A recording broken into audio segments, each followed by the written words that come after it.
name is Mike. I'm going to be the occupational therapist today. Okay, I like.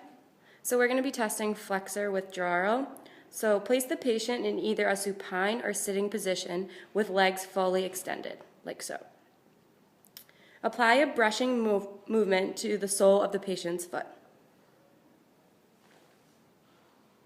The foot should not flex. If there is flexion of the foot, there may be an impairment. This reflex can impede the patient's ability to accept weight onto the lower extremities during transitional movements and inhibit his or her ability to perform standing ADL tasks. This is crossed extension. Place the patient in a supine position with one leg in extension and the other leg fully flexed, like so. The therapist will passively flex the extended leg. Impairment will be indicated if the stimulus causes the flexed leg to extend and causes hip adduction and internal rotation. Functionally, patients may have difficulty with bed bridging, interior weight shifts in preparation for transfers, and balance deficits impeding standing ADL tasks and ambulation. This is an example of a brainstem reflex. Asymmetrical tonic neck reflex. This is the patient. This is the therapist. So, we're going to place the patient in either a supine or sitting position, which she is in right now. And we're going to have their arms and legs fully extended, like so.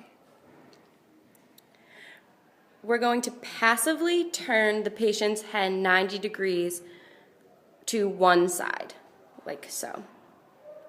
Impairment is indicated if the patient assumes flexion of the extremities towards the skull side and extension of the extremities on the face side. No movement. Functionally, ATNR may prevent dislocation of head and neck. Symmetrical tonic neck reflex. Okay, so this is the therapist and this is the patient.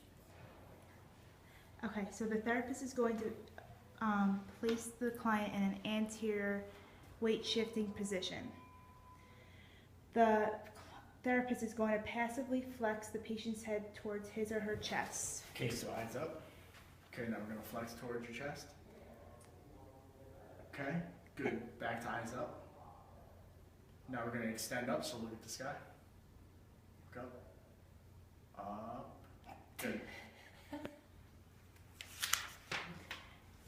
An impairment is indicated if flexion of the upper extremities and extension of the lower extremities is present when the patient's head is flexed, and when extension of the upper extremities and flexion of the lower extremities is noted on Tonic labyrinth reflex. So we're going to position the patient in supine. We're going to observe the postural response. Okay, so notice how Marissa is in supine right now, and all of her limbs are in extension. Okay. Then we're going to position the patient in prone. So we'll Observe the postural response.